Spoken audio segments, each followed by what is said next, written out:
So yun na nga mga par, no? It's a great afternoon sa lahat. At ngayon ay nandito pala tayo sa Merville, Pasay. Dahil tayo ay nasiraan ng ating motor. So bali ang naging issue niya ay throttle cable.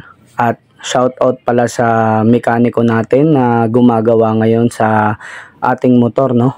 So meron pala tayong kasabay dito na Move It na naka Honda Click, at ang issue naman ay yung kanyang center stand, no? So kapag ka center stand siya at ibababa na niya ay may lumalagatik, no?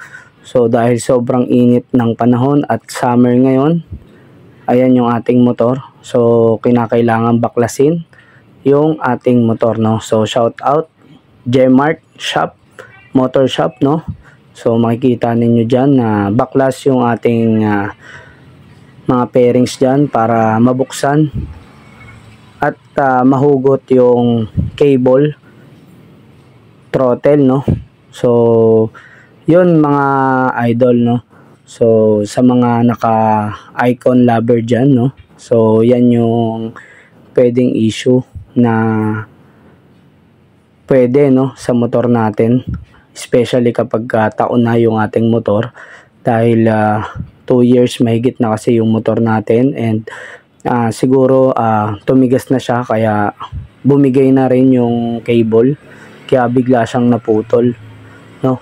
So ayan, so yan yung mga mild issue lang naman ng motor, no, na kahit anong motor nasisira. Guys, no, mga par, maraming salamat pala sa maikling panonood ng video na ito, and pa-subscribe naman sa aking YouTube channel, no? And yun lang mga par, salamat.